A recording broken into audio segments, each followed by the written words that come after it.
What's up, everybody? Happy hump day. It is Wednesday. Made it halfway through the week. Welcome to Fit After 50. I'm your host, Keith Davidson, accompanied by my brother, Rob Davidson. What's up, Rob? What's up, Keith? How you doing tonight? I'm doing good. Good. Finally getting some nice weather here in Arizona. Same with California. We finally have some good weather. Not too bad. Yeah. It's gonna be supposed to hit 90 next week. I'm not looking forward to that too much, though. Yeah, that's too fast. All right, we're in the 70s. I'm happy about that. Yeah. Well, that's for a run and not die. Yeah. That's why you live in California, right? For the weather. That's the only reason is the weather. Absolutely. Yeah. Gotta love it. Absolutely. Yeah. Quick shout out to our sponsor, Project Y. Coming out with your new products pretty soon, right? Coming out. Absolutely. We're coming out with the products in the next couple of weeks. We'll probably make an announcement on that shortly. But Project Y is it's definitely a great podcast. I'm on the Ycast, but the product line and just the whole premise of Project Y is really educating men about health, right? Because a lot of men are afraid to ask those questions, to go to the doctors. I mean, I was one of them back in the day. Yeah. They think, oh, I'm invincible. We're not really allowed to say something hurts, things like that. So we're opening up the dialogue and educating, the male population and female population, because they're great sponsors for men's health. Right. And then, the other objective really is to educate men about health, but also, sponsor women, right, with the sales of the products for men. So we're really giving back, breast cancer awareness, breast cancer research. We're doing a lot with that. And then, even we're going to do domestic violence, against women. So really, because women are really the cornerstone for men trying to be healthy, staying healthy, and, helping them to, helping guide them actually to go to a doctor, right? How many times is a female in your life said, well, you might want to get that checked, But anyway, that's a whole long story. But anyway. I think it's really I'll call it a societal stigma, right? That men are supposed to be tough. You need to suck it up and deal with it, and you don't want to be wearing your feelings out on your sleeve, I guess you would say. Not to be heavily advertising, but next week, next Wednesday, we have a great podcast coming up, and you produce it, so you're involved in Ycast as well. We have Dr. Gary Bellman, a urologist, and we're going to talk about men's health overall, but also sexual performance as you get older, and anti-aging. So some great topics for men, and women can listen too, because women will get a lot of tips. So he's really a wealth of knowledge when it comes to anti-aging and staying healthy. So. Right. Well, I think it's important for women to listen, right? I mean, if they're going to be the advocates for the men, they need to have the understanding as well, I think. So I think and you've had some great female guests too on the show. Absolutely. Oh yeah. I mean, we've had probably a good balance of, I think it's 50-50 at this point. Yeah. Female guests versus male guests. Because they do have a lot of knowledge. They're looking on the outside, looking in. Right. We don't see because we're in the forest, right? But they can see, and they really can help steer us, because they actually understand us more than we understand ourselves sometimes. Right. So, right. I agree with that. So the podcast you're talking about is the Ycast. Yeah. And you guys are on every other Wednesday. You can be found on YouTube, Spotify, basically where all your podcasts are on. You're on Rumble. So you got a good selection of we do. You can look, absolutely. We've had a pretty good following so far, so we're excited to grow. Yeah, your numbers are definitely getting up there. That's awesome. Yeah. Happy for it.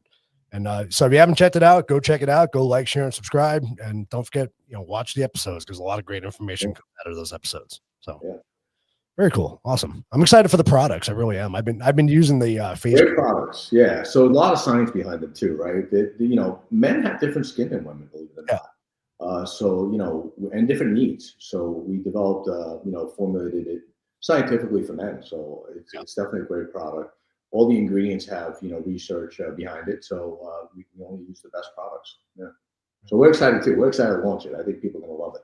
Oh yeah. Yeah. It's going to be great. Yeah. And see, you got one of those nice Project Y t-shirts on there. I wore my t-shirt tonight. Yeah. I'm sponsoring us here. Yeah, absolutely. And if you actually sign up, subscribe on YouTube, you're actually the next 10 subscribers get a free t-shirt, both for women and men. You can look us up on our website, and you can also take a look at some of the merchandise there. So Yeah, the women's shirts are pretty nice too. They really are. I haven't tried them on yet, but I think they look nice. They look pretty good. Yeah, So go to projectwhynow.com for all that information. Get links to the podcast and all the merchandise as well, and absolutely. soon to be purchasing products. Yeah, good. And like I said, percentage of proceeds go to women's, health and different areas that we are doing that. So, and we'll talk more about that, I think, on the next show. Yeah, very cool. Yeah. And I just want to give a shout out to our Rumblers tonight. I can't see comments on here from Rumblers, but I want to let you know we appreciate your being on, joining us. And if you have a comment, go ahead and leave a comment in the chat. We greatly appreciate it. So yeah, tonight, kind of continuing on with our 50 and over podcast. Yeah, absolutely. I wanted to really kind of dive into, some of the changes that happen after you turn 50, and some of these changes occurred before you turn 50, but I kind of want to go over some of the most common changes that people could look for, after. Absolutely. And we both know this because we're over 50. Yeah. Me more towards the tail end of 50, but let's not, we don't have to dive into that too deep, but right. Yeah. I'm starting to learn some of the effects. Notice I have my stomach down below the table. So, that's always a good baggy t-shirt right on the bottom, right? Yeah.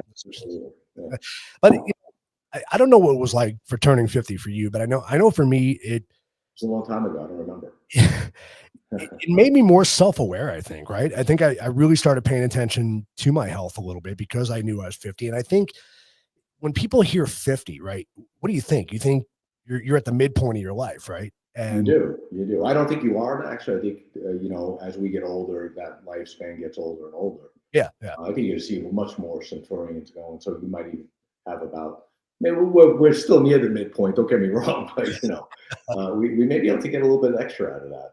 Extra mileage. That might not be a bad thing. Yeah, I guess when I turned 50, I mean, you asked the question. I don't know how it was for you. After a week of crying, I actually embraced it. I said, okay, well, here I am. Can't change it. So what am I going to do? I'm going to just, try to keep healthy. Keep doing what I've been doing, right? Try to stay healthy. And really be more careful, I think, about what I put in my body. Yeah. From a food standpoint, from supplements, because, as of course, my background's in the sciences, but you don't really think about it all the time, right? Especially when you're in your 30s and 40s, because you can kind of get away with eating stuff that you shouldn't. If you're active, you can, eat almost anything. Right. But as you get older, you can't, right?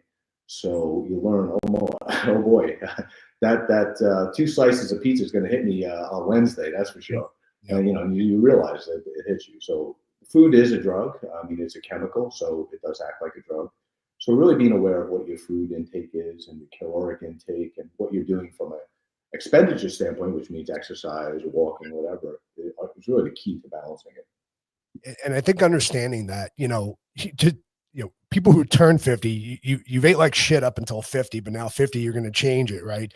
I think, especially for you, consistency has always been key for you, right? You've pretty much been doing the same thing probably for the last, 30 years, 40 years? I mean, maybe long, yeah, probably since I'm 14 years old, 15. I mean, I've always been working out, whether it's body exercises, pull-ups, chin-ups, push-ups, weights, and then I did martial arts, as I played basketball. So I did a lot of different things that really kept me active. Right. And I tried to keep it consistent. I think that is the key, but a lot of people haven't done that. So people are like, well, I haven't worked out in 20 years. Is it too late? It's not too late. It takes some time, right? But once you get into that, 3-4 month period of working out and you stay consistent, it's got a huge benefit. You can get into shape like you were back in, in your 20s if you want. Right. It's up to you. But it doesn't take that much. But again, how come I'm not your special guest tonight? I'm way over 50. Well, that's the over another number that you get to go on. Yeah, that takes some time. Salads isn't a bad thing, Christine. That's not a bad drug for you. That's pretty decent. If you're going to have a chemical, there are good, chemicals, and salad's not too bad. Absolutely. Yeah. Depending on, some people can't tolerate certain salads or, certain leafy products because of their GI. So you just got to figure out what that is too. As you get older, there's an old saying, and there's some truth to this. that every 7 years your body changes, right? You probably heard this. Like every 7 years you hit this new cycle. Your body changes. It can tolerate certain foods or it can't tolerate. And I don't know if you've noticed that in your life. The things you used to like, you can't eat anymore. The things you used to hate, you'll eat now, right? Because things change. Yeah. That is true, actually. The body does change. It recycles very fast. It's constantly cycling your DNA and your cells. So you're going to have some changes involved with aging. So you just got to be aware. And honestly, you got to learn how to listen to your body. Right. That's really the key. Yeah. That's really important. And we'll talk about some of the changes tonight, and maybe we will, and more how some of them affect, potentially that cycle, right? I mean, I would say have a big effect. So, I like salads too. That's good. I like salads too. Actually, I do. But I eat my salad. So I'm more on the European side, where I eat my salad after my main meal, which is interesting. Yeah.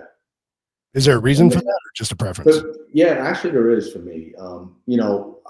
Roughage is great for moving things through the GI tract.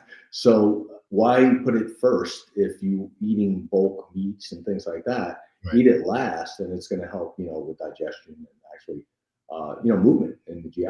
So that is the reason. That makes 100% sense. Yeah. All right, so let's get into it. What do we want to? I got a little PowerPoint. We got a little PowerPoint. Let's put that up, and then we can get into some other details. Yeah. Okay. Yeah.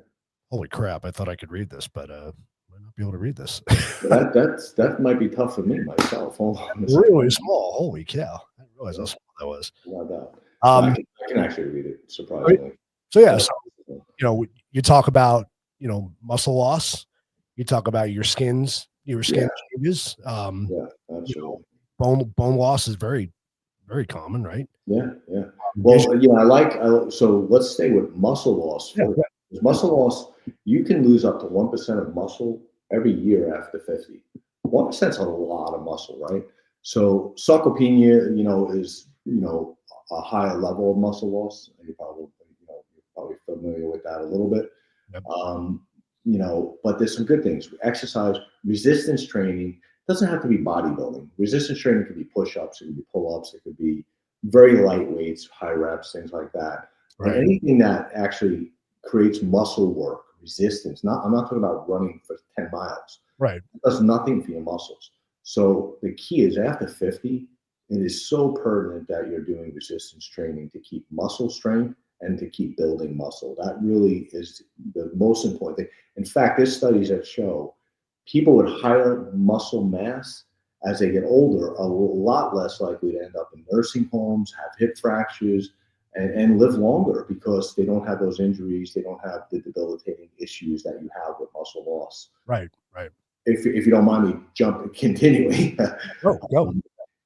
Also one of the best things to do as you get older for muscle loss, or to kind of stave off muscle loss. And I know a lot of people don't want to take supplements, whatever, but I would recommend, if you struggle with muscle loss, HMB. HMB is an amino acid that, complex that actually you could find in food, but you got to eat a ton of it to get any relative the amount that helps. But HMB has been shown to increase muscle in people that don't work out. Now, imagine that. You can just take HMB and increase lean muscle mass after 50. Now, you're not going to be a bodybuilder, but you're going to increase and also at least not have muscle loss after that. Right. Multiple studies on sarcopenia patients, multiple studies through NASA on astronauts in no gravity, because there's no resistance, so they lose a ton of muscle. Yeah. We've done studies. I've worked with one of the top doctors at Vanderbilt University on some of the studies on HMB, and it's just a phenomenal product. Even patients in nursing homes that were bedridden would have no muscle loss after 3 months of being bedridden. So it is an amazing product. You can find it at any supplement store, but it's HMB, and I think every older person should take it. Anybody over 50 should start taking it. Actually, over 40, but we're over 50, so let's talk about that. Yeah, I started taking it. I just recently started it, so I can't results yet. But you'll notice you work out, so you're not going to know. You might notice more muscle gain. Right. You're not losing muscle because you're working out. You're probably doing protein intake and things Yep. like that, Yeah. which is really important. But I love HMB. I say this on the YCast all the time. We've talked about this on some of the supplement chats we've had. It really is a pertinent supplement to take. Well, cool. I'm doing the right thing then. Yeah, Christine, good job. Yeah, resistance. Number one thing.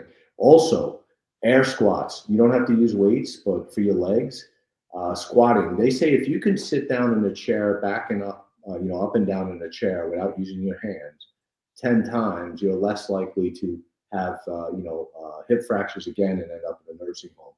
So, using those squat techniques, you don't have to use weights. In fact, you really don't need. If you're gonna do weights, you can do dumbbells, lightweight, and just to add a little more resistance. But squats are really important for the legs. Keep the legs strong. Yeah, I mean, if you think about it, we all what we're doing now. We all sit at a desk. A lot of people sit in a desk all day long, sit on the couch. So your glutes become active. Your back starts compensating for those muscles. Back pain. You hit the nail on the head. We're so sedentary now, right? Because we have computers at our fingertips. We don't have to get up to answer the phone because we have the phone. But I'll tell you, I hate this phone. But one of the good things about a phone is you can set a timer every 20 minutes, and it tells yourself get up and walk around, right? Yep. And that's what I do. I mean, I have a timer that says, get up and walk around, because I'll get so involved in my work that I'm known for walking around the office. I mean, you've been to my office, so you know this. Yeah. I don't sit still. They're like, we don't even know why he has a desk. I'm in board meetings and conference meetings, and I'm walking around. Everyone's looking at me like I'm crazy. Yeah. Because it's really important to keep moving. It really is. Yeah, absolutely. And not only the phone, but you think about the technology today. Whether you have a Samsung watch, an Apple Watch, I've got the Oura Ring. Exactly. So many wearables, so much technology that you can track all of that stuff. You really can. You really can. I think it's important. Yeah. Absolutely. It keeps you honest. You know how much you walked. You know how much and I see people like they have the watches and they're moving their hands up and down so they get extra steps. You are moving, I guess, technically, but that's not really the way to do it. But they do it. It's pretty funny to see that. That is funny. But it challenges you. So yeah. So eyes, you got eyes, you got skin. Okay, go ahead. I'm sorry. No, I was gonna to continue with the muscle, right? The muscle testosterone, plays a big role in that too, because our testosterone levels really start dropping. What, 35, 40? They start dropping. They do. They start after 25. They actually can start dropping. Yeah, but 30, and on, your testosterone will drop. Some people can keep it up naturally, but a lot of, especially men, women need testosterone too, by the way. But men and women should look at hormone balancing as they get older. Anytime over 40, you should really get checked for that. I think that's important too for muscle. Again, if you're doing strength training, that does help maintain testosterone levels better. Resistance training, I should say. So definitely something to look at. Absolutely. Wow. Do you think when sitting and watching TV or on the computer, it's a good idea to use the big exercise balls to sit on? Yeah, I have one in my office, actually. That's funny you said that. So yeah, absolutely, because you're using core, you're engaging your stomach muscles, your core, your legs to stay up on it, right? Yep. So actually, it's really good to do that. And, you can get up and getting up without using your hands and stuff. It's a great idea. It's a great idea. He chases his mom through the house every couple times a day. Does that count? Hey, as long as it doesn't take you the whole day to get around the house, then it counts. If it's multiple times, absolutely. All right, so vision changes. Yeah, vision's tough. I mean, that's one of the things. Lutein's a good supplement for that, but vision, you're gonna really, not much you can do about vision, right? It's just something that happens. I wore glasses pretty much most of my life anyway, so it doesn't affect me as much. But I know people struggle when they have to put glasses on to read, and they get so stressed and upset about it. Just go with it. It's something you really can't stay off. You can eat, some of these high beta carotene and lutein, and some other good ingredients that are good for eye function. But you're not going to ever, it's just going to happen. Your eyes, some people are lucky, but most people are going to have to wear reading glasses eventually. At some point, yeah. Yeah, absolutely. The big thing is to look out for is like the glaucoma, right? And glaucoma is directly related to, diabetes, high blood pressure, sugar levels, things like that. So, there's a cause and effect there, right? So it's not just because you're older. It's because you didn't take care of yourself as you got older. Yeah. So age, you can live to 100 with none of those problems by doing the right things, right? And we'll talk about that. I think, after the slides, we can get into kind of the environmental factors of getting old, right? Because that's really a key. I mean, to me, that plays a very important role. More so now than ever, right? I think in our time, definitely. I would say so. Yeah, I would say so. Yeah. So, joint and bone changes. This is important because your muscular system works along with your skeletal system.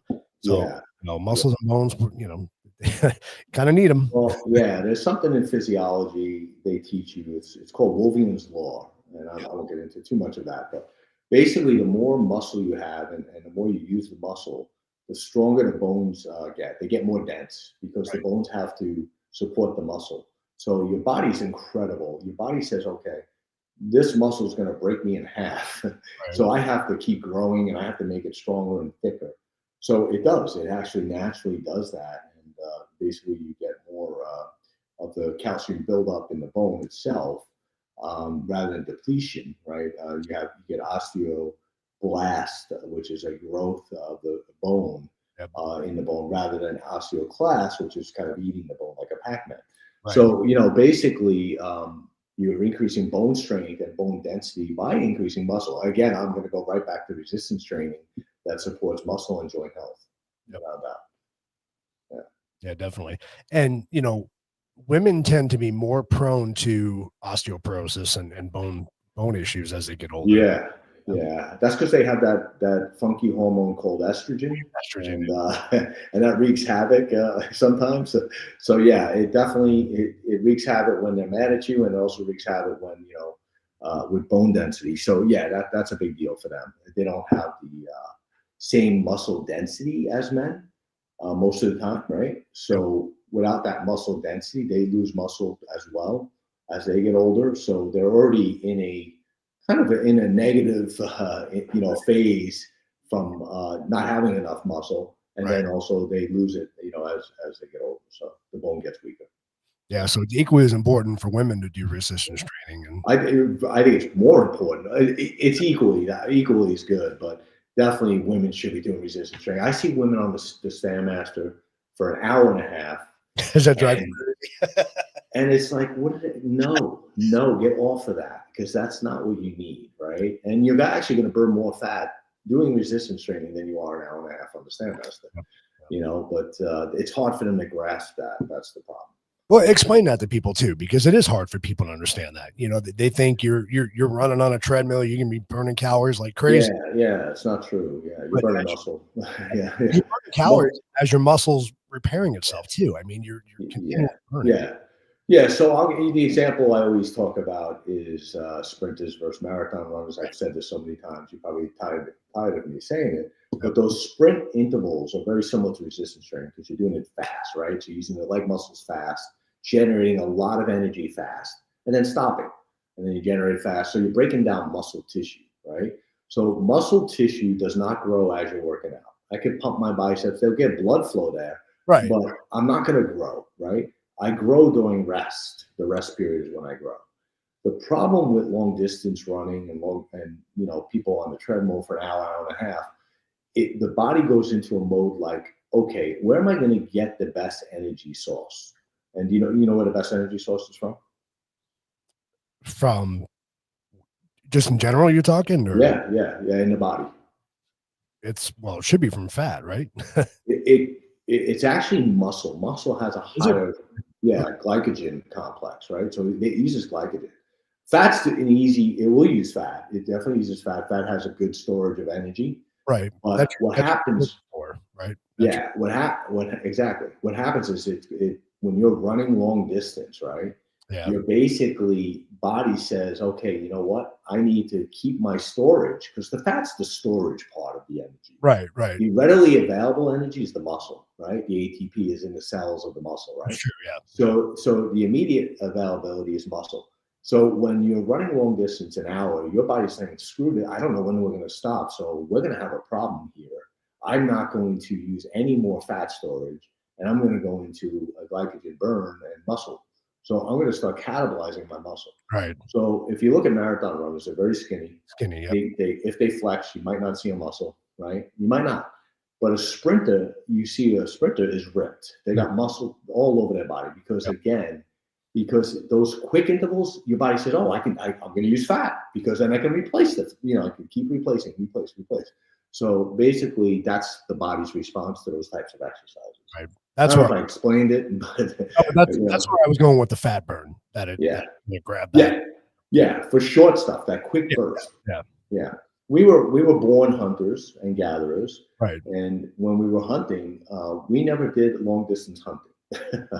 We saw an opportunity, we took the opportunity, right? It was short sprints, go chase the lion or whatever it was, a deer, and spear it, and you got your food. So it wasn't like you're running 10 miles to find that deer, Have you ever heard of a workout high or ever experienced it? Yeah, well, yeah, absolutely. Your endorphins kick in, serotonin. It's a great high, actually. It's one of my favorites. So definitely, you could feel that high, a lot of times. Absolutely. Actually, Arnold Schwarzenegger, if you know who he is, he was the ex-governor of California, but he actually did a show. It was a movie called Pump, and he talks about how working out with weights and heavy lifting was better than having sex for him, because he'd get that high. It was like that. It was almost like that high, that best feeling he's ever had, right? He used other colorful metaphors that I will not use on the show, but it's true. You do get that high, and you find that space where you can get that high over and over again when you're working out. And that's what keeps people going. That's what keeps people going. It was funny because I told you I've been having some headaches recently, and I was out working out, and I had a headache when I started working out, and the headache went away, like almost. Oh, that's good. Yeah, absolutely. That makes sense to me. That actually makes sense. Yeah, absolutely. Yeah, in a lot of ways. Yeah. So your metabolism changes as you get older. It does. It slows down dramatically, right? Yep. Yeah, absolutely. Again, that's it's that directly correlated to lower muscle as you get older. So lower muscle equates to lower metabolism. Right. You can almost point every one of these aspects back to, muscle loss, to be honest. Right. In a lot of ways. I mean, not ice, and things like that, but a lot of it, like bone and joint, as we talked about, metabolism as well. Yeah, and I think that's important, specifically if you're watching how many calories you're taking in too, right? I mean, that's you got to pay attention to that, because you have your what's known as your basal metabolic rate, and then you have your resting metabolic rate, right? So that plays a factor in when you're trying to calorie count or you're trying to lose weight, I think. So it absolutely does. No, you're absolutely right. Yeah, and you're gonna, unless you're bodybuilding, you're gonna need less calories as you get older, right? Unless, depends on your expenditure though. So you really have to know, what did I do today? Did I run, 10 miles? I work out for half an hour of muscle building. In fact, if you are lifting, you're gonna probably be able to eat more without gaining fat, right? Because again, muscle needs that during rest. It needs that food. And that's when it grows, right? And as it grows, it increases the metabolism a notch up, and then you can eat more and then a notch up. So it really helps you create that better thermostat in your body. Right. Yeah. When you hear people say, "Don't eat before bed," right? How true is that? Because I've seen so many videos of people that saying that's a bunch of bull. You can eat before bed. It depends what you eat. What I mean. I was just going to say that. I think that's the best answer right there. It really does depend what you eat, right? If you're eating a slice of cake before bed with an ice cream scoop on top, probably one of my favorites. But if you eat that right before bed, probably not a good idea, right? Because you're not going to burn that off. It's just going to sit there and it's going to, you're going to store it, right?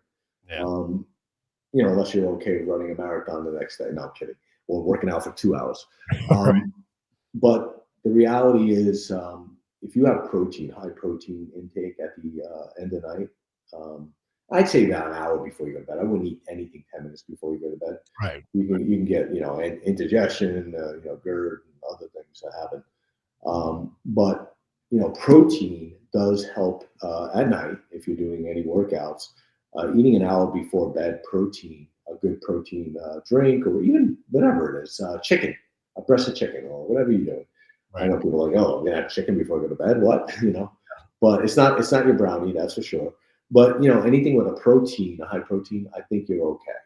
You're okay. You're better off eating a fat and protein product than you are a carbohydrate. Yeah. Because your sugar levels, you're playing with insulin, right? And that's a whole. We could do a whole show on that, how to manipulate insulin and your sugar levels. So yeah. All right, I'll check the cake off my list. I won't do it anymore. Yeah. Well, just take the ice cream scoop off. There you go. Okay, then that works. Lindsay, make a note of that. All right, cardiovascular health, I think, is really, that's it's one of the top killers in our country, right? Cardiovascular disease, it is cancer. Yeah, and that goes. I can point back to again, low muscle mass, sedentary lifestyle, and then just what we put on. We talked earlier about this. What you put in your body, man. Salads are a good drug. Some other ones, cakes, probably not a good drug, right? So you got to really look at food, like I said, as a drug. And there's good drugs and bad drugs, and I don't know if there's good and bad drugs, but from a food standpoint, they all they have a biochemical process, and you want the stuff that actually benefits you.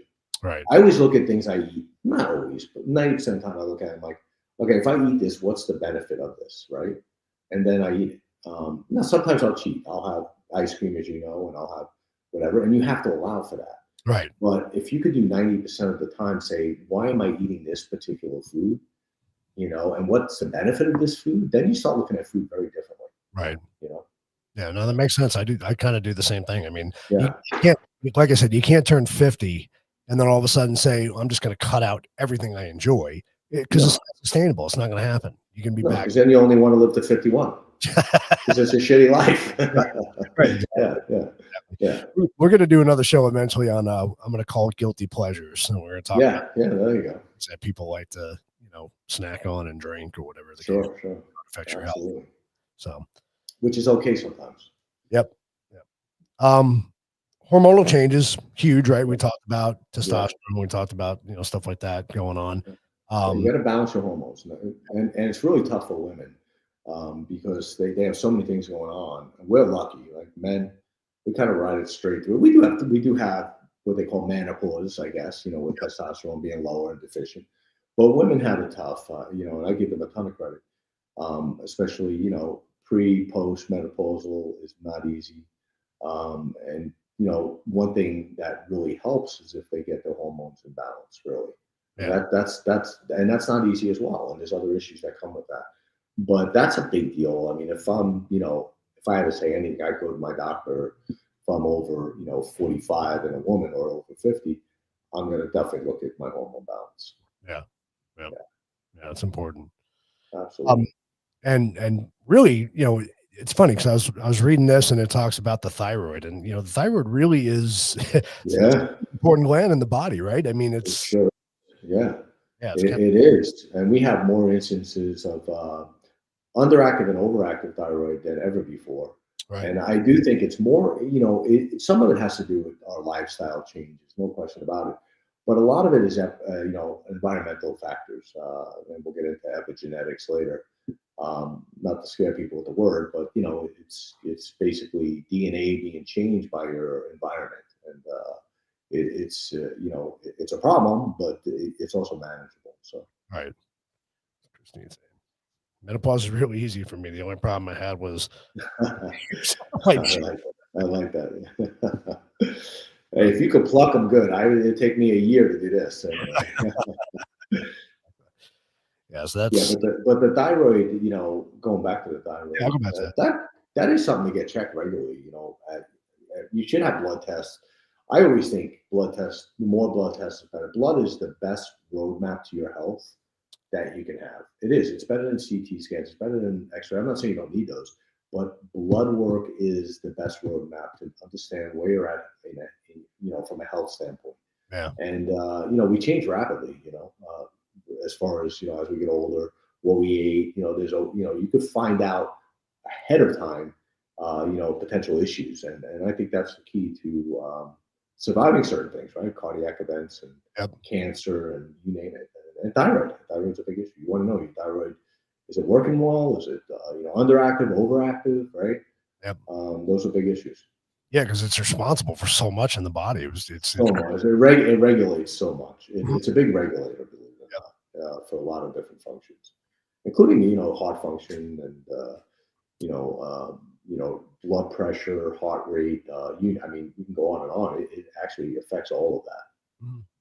Yeah, muscle function, bone health. Muscle function. Yeah, of course, of course. Yeah. And I think that's one big change that I made after turning 50 is I get my blood checked every 6 months. That's good. That's really good. Yeah. Yeah. And I have some things that were a little bit concerning to me, and that's why I kind of monitor it and I try to stay up on it. But at least you know where you're at, right? A lot of people are afraid to get their blood work because they don't want to know where they're at. Right. They want to keep eating that brownie, I get it. I hear that. Yeah. So changes. Oh, we kind of hit on this. Yeah. Yeah. Talked about, menopause, talked about weight gain due to estrogen levels declining. Yeah.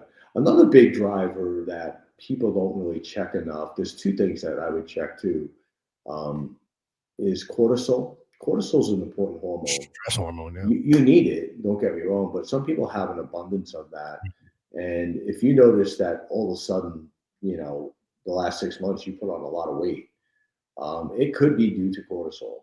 Cortisol is a suppressor, basically. It's a stress hormone, and that happens when you stress a lot, but it definitely takes your metabolism out of whack, your thyroid out of whack. It's a big culprit for a lot of bad things, but you do need it because it also protects you, right? Right. But you just don't want it to be in hyperdrive, just like anything. You don't want it to be in hyperdrive. You want that to be in balance. And that's a big deal for women. And then obviously estrogen levels should be tested, but also testosterone. Women need testosterone too. They have small amounts, but that gets out of whack with menopause as well. So yeah, and I think progesterone. So there's other hormones. Progesterone, yeah.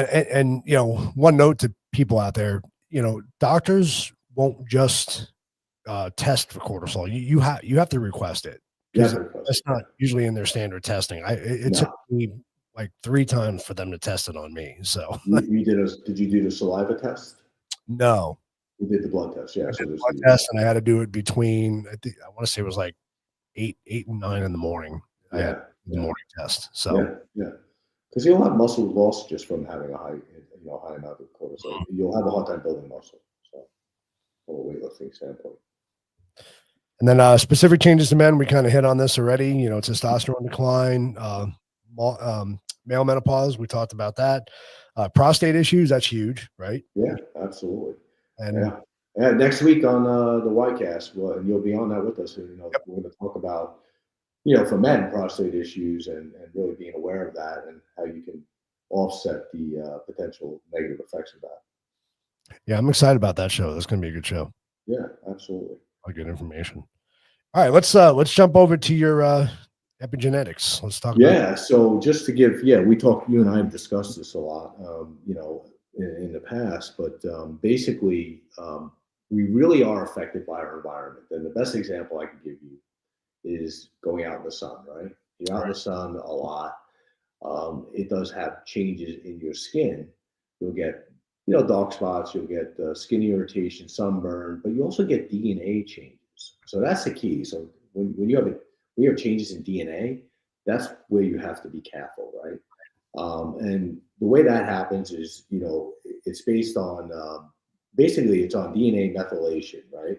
And histone modification, which is a inflammatory component, right, with the DNA. So you start to denature DNA, you start to change DNA, and then that can change cellular properties in all your organs, right? It just depends where it's hitting. So one example is that you could really help affect or slow down that epigenetic, outside issue of environmental factors is diet. As you know, we talk about, diet and nutrition, what you put in, be aware of the food you're putting in. That's really key. And you're doing that, I think. B12 is a big deal for that, for methylation, by the way. There's some other good ingredients that you can use, but that's just not the show for that. Yeah. But, absolutely, I would definitely get some DNA testing. You can do that, by the way, through your blood work.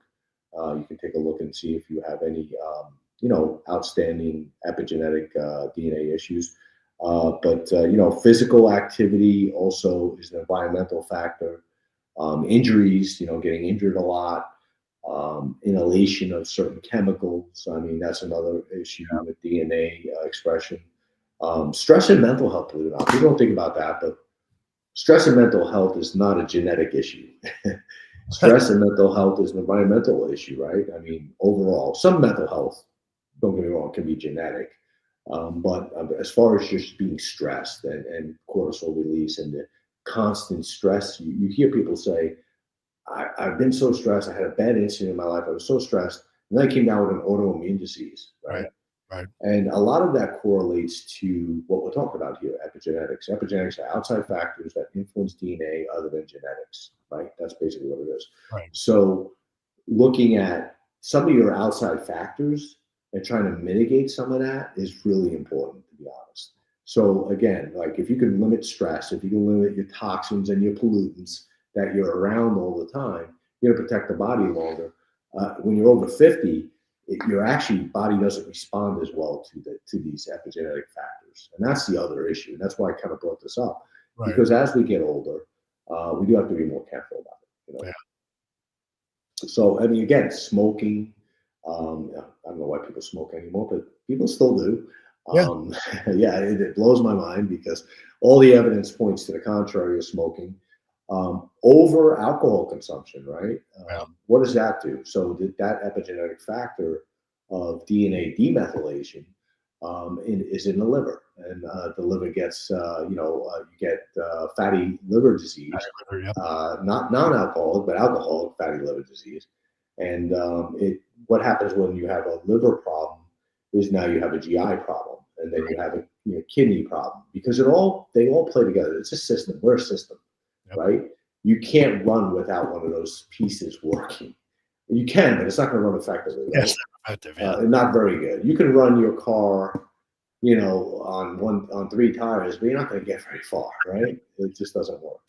So we are a system, and if one of the pieces is out, that's problematic, right? So another outside factor is sleep, and I know you talk about this a lot, right? It's a huge factor, and sleep is definitely a component, really most of the time, of our environment. So mental stress has something to do with that. We talked about that. The being on this right before bed, blue lights right before bed, work, stress, alcohol, all of that, and we both know about work stress. Alcohol will limit your sleep patterns. It interrupts your circadian rhythm. And when you do that, again, you're creating problems for your DNA. Your DNA is changing, but not in a good way. Right. Yeah. And then you talk about toxins and pollutants and stuff like that. You don't really think about toxins when it comes to food, but that's a big thing, right? I mean, everything processed, everything, all the crap we put in our bodies. I mean, the pesticides in the foods, right? Also, I mean, that is a big deal. Years ago, they didn't think it was because they didn't do testing, or maybe they knew and they just brushed it under the carpet. Who knows? But pesticides, microplastics is a big deal right now. Huge, right? Water, yeah. So, skincare is always a worry. That's for sure. I get it. Yeah. And as you get older, your skin, you definitely have a more propensity for DNA damage in the skin. That's for sure. Because what happens with your skin as you get older? You know this. It gets thinner, first of all. It gets thinner. It gets thinner. It gets thinner. It gets weaker. Less collagen, less elastin. Why we have our wrinkles that we have, but yeah, it definitely you have more rapid DNA changes as you get older. Yeah, the going back to the microplastics, that's an interesting thing. Yeah, We're all yeah, drinking out of plastic bottles, and Lindsay and I actually yeah. started that. We started buying the aluminum cans. I have those too. Yeah, I've been Cans. bad today though. I'm drinking out of plastic.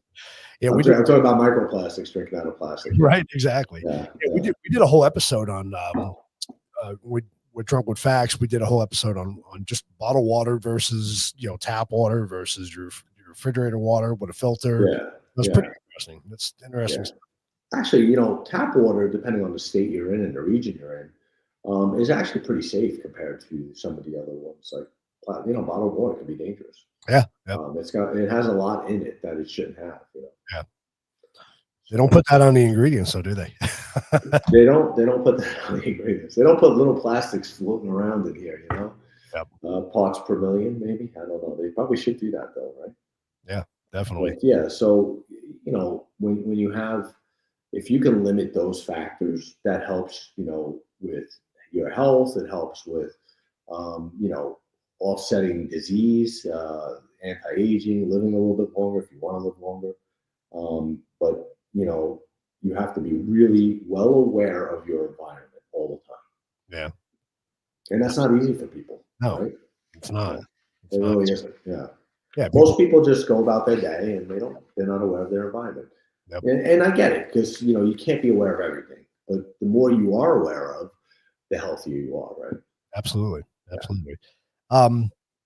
Social and environmental enrichment. That's an interesting one because Yeah. I think our society nowadays, come on, you remember back when we were kids, we were social like crazy, right? We were hanging out with our buddies, out all day. You just don't see it anymore. And when sometimes even when you have those social interactions now, it's almost uncomfortable with certain people, right? I mean, it's Well, changed. yeah. You might as well speak to AI because Yeah, you get a better chat. Yeah, yeah. Yep. No, it's true. I mean, and that's one of the social environmental factors, right? That are going to come into play as the next generation, the next generation. It also has to do with where you are, social status, does affect, believe it or not, your health. It's proven, poverty levels also affect health because of access, right? Access to good food rather than processed fast food. Right. Access to a gym if you want to work out, or a doctor if you do feel something coming on. Right. Things like that, or the job you work in behind a desk versus sitting behind air pollution and mining and doing whatever. So these all are environmental factors, and they do play a role.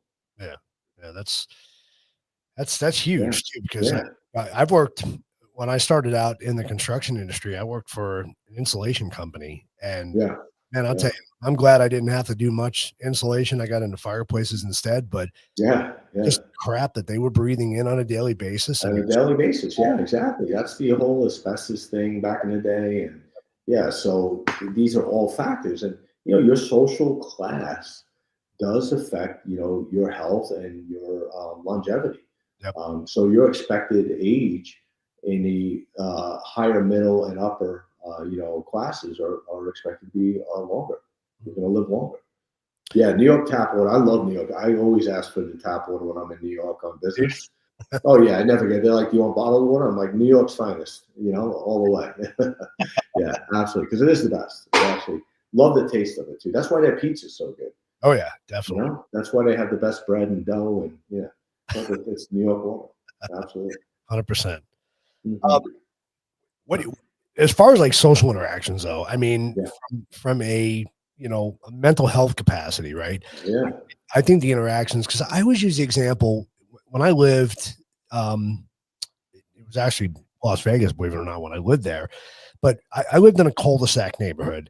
And hmm, one thing I remembered we did every Friday night is everybody in the cul-de-sac would get together. We'd all bring our barbecues out front and we'd all cook dinner, drink beer, whatever it was. But we were out there socializing, having a good time. yeah, You don't see that anymore. Like our neighborhoods, you walk around in the evening, and it's like a ghost town. Nobody's outside. Nobody's communicating with each other. How does that affect your mental health, do you think? I think it has a big impact on it. Oh, absolutely. No, absolutely. I definitely think it has a big impact on, your mental health. I also think it does change your, well, for lack of better terms, your cerebral plexus, where, you're not being stimulated the right way, right? Right. So when you have that true one-on-one interaction, you're stimulating your brain cells differently than when you're looking at a computer or, unfortunately, watching the 25 different streaming channels and watching different movies, and they all suck anyway.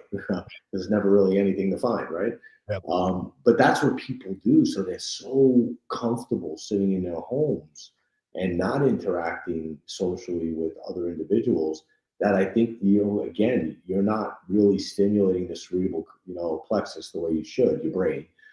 You're not stimulating it. You're actually, debilitating it from real thought and real, discussion. And because you got to think, when people are talking back to you, you have to think. When Right. you're watching TV, you may think about what the plot is and who did it, who killed Sally, and why Sally was cheating on, Harry. I don't know. But, but the reality is, there's not much stimulation. But when you have a discussion, a deep discussion, maybe about, Trump versus Biden or, whatever, some COVID wasn't real or, I mean, these are deep discussions that you really start to, peel back, the onion on, intellect, and the brain cells have to operate and speak, faster and clearer. They got to fire. You got to synapse faster than if you're just watching TV. Right. Now, game playing has shown to be good. Don't get me wrong, like video games, but not for 18 hours a day. There's good and bad, and they show that if they do an hour a day, it's good. If you're sitting there more than 5 hours a day, you're going to lose it other places, and that's the place you don't want to lose it because your EQ, which is social IQ, is key to survival in life. Mm-hmm. And you basically you see a lot of people that don't have any EQ at all. It's pretty scary. Have you seen any studies, and maybe it's too early in our time to tell? I know you do a lot of research on studies and everything, but has there already been any correlation with the technology of today and Alzheimer's and dementia? Have they done any correlation with, because we don't use our brains as much as we did? Does that contribute to any neurological issues later on in life? I think it's a difficult study to do right now. And I'll tell you why. Unless you do a retrospective, but it's still difficult because you think about Alzheimer's and dementia are fairly new, believe it or not. I mean, they've had it back in the day. Well, this person was crazy and they lost their mind, but the true understanding of what Alzheimer's really is and dementia really is pretty early on still. 30 years or whatever, which is young for that type of disease. So people don't really have enough data points because people were misdiagnosing that back in the day. Right. Yeah. And they just started diagnosing it more accurately now because now they can do DNA testing, they can do cell testing, they can do a lot of blood testing for different genetic factors. But back then they couldn't. They were guessing, right? And it could have been something else. So the answer is I have not seen any studies on it. I would not be surprised if you have maybe not Alzheimer's or dementia, but a dementia or a decrease in brain function in one part of the brain because of a lack of socialization. Right. And that's something to be seen soon, but I wouldn't be surprised. Yeah, I'd probably give it another 20 years before we really start seeing that in studies. Yeah.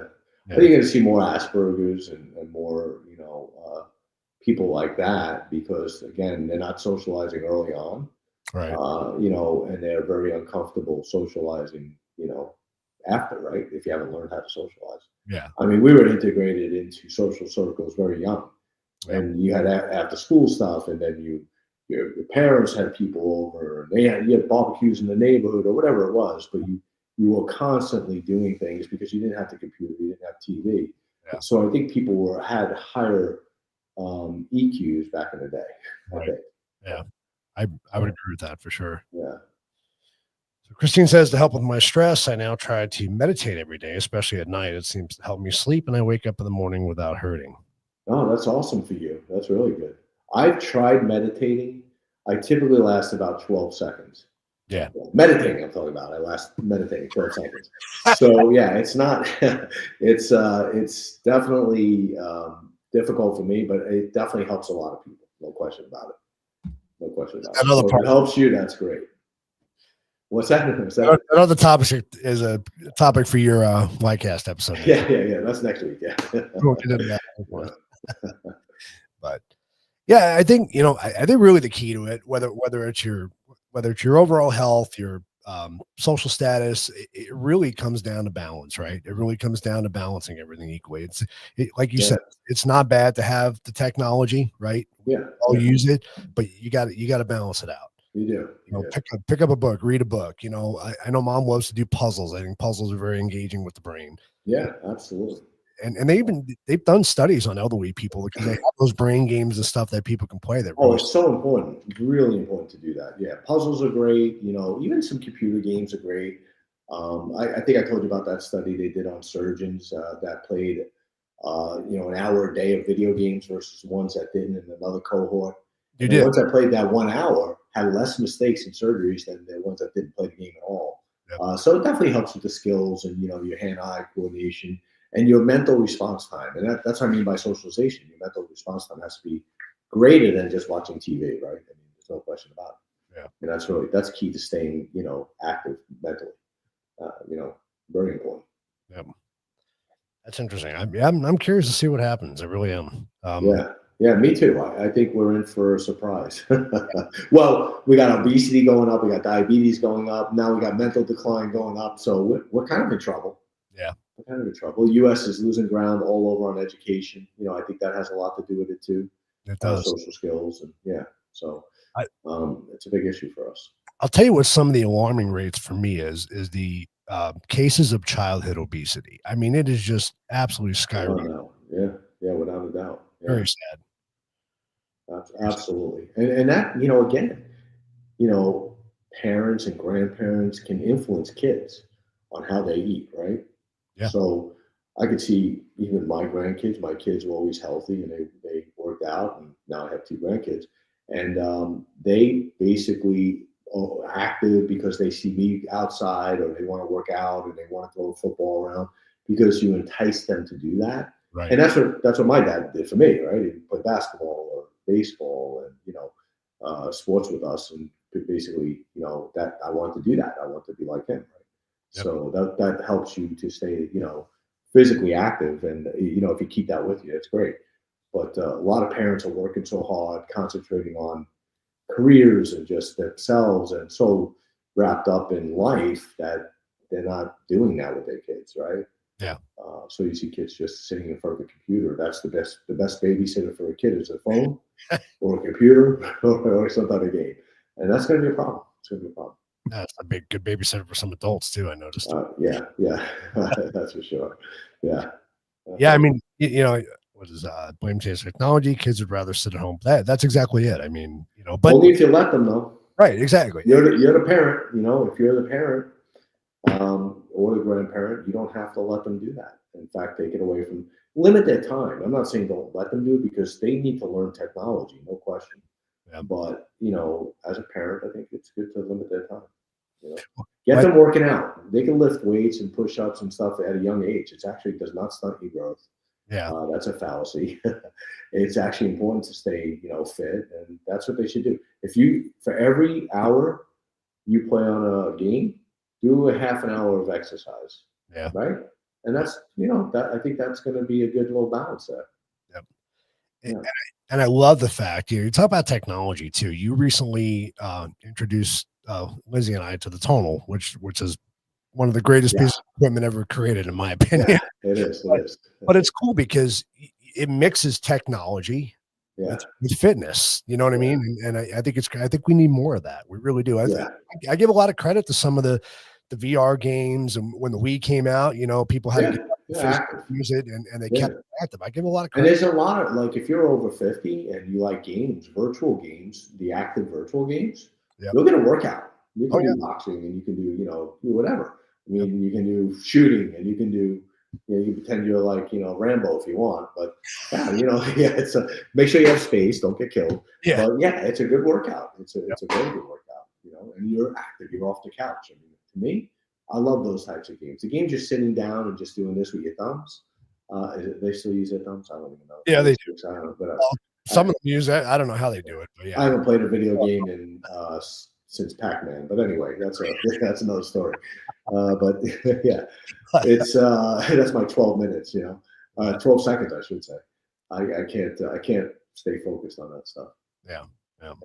Well, I mean, one of the greatest things I ever heard was you're a product of your environment, and I think that stands true for a lot of things, right? Yeah. I mean, yeah. So Yeah, absolutely. I think so too. What's amazing though, you see people that were athletes when they were younger, and they just didn't stay consistent, right? They were athletes in great shape, NFL players, are notorious for this. Yeah. That and then they just blow up. They're out of shape. They're obese. They're dying at 60. Heart attacks, diabetes, whatever. And that's because consistency is not always easy. It's easier not to do it than to do it. Yep. So I get it. It's not it's not easy. It's easy to fall into the trap of I'll do it tomorrow, or I'll start next week. Next week could be, your last week if you don't start, right? Yeah. So yeah, you got to just do it, stay consistent, and half an hour a day is not that much. It's not. You're not asking a lot, You waste more time than that every day. You waste more time thinking about why you don't want to do it. Right, exactly. So yeah, absolutely. Absolutely. But yeah, I think it's important. I think environmental factors are important to look at. Understanding what happens to your body after 50, so you can offset those events. Yeah. Again, we will stress resistance training is the key. Yep. I think you can definitely feel better all the way into your 80s and 90s if you stay in shape. It definitely creates a difference. Yeah, I agree. Clint Eastwood still does 100 push-ups a day. That's crazy. So and he's an older gentleman. Yes, he looks older, but he's still, being able to act and still being able to produce and, staying energized and fit. Yeah, that's cool. That's awesome. Yeah, absolutely. Well, cool. This was a fun show. I a lot of good information. This one, definitely. If you're joining us for the first time, please go like, share, and subscribe onto our YouTube channel or our Rumble channel. And we'll be back in 2 weeks with another episode. But don't forget to check out the Ycast next Wednesday. Next Wednesday, yeah. We'll have a great guest, Dr. Bellman, urologist. Sexual performance is in the kitty. So we'll see, pun intended, but yeah, we'll have a good show. That's a big topic for a lot of people, man. It really is. Yes, absolutely. Well, so yeah. All right. Well, until next time, hope everybody has a great rest of the week, and stay safe, stay healthy, and we'll see you next time. All right. Yes, absolutely. Have a great night. See ya.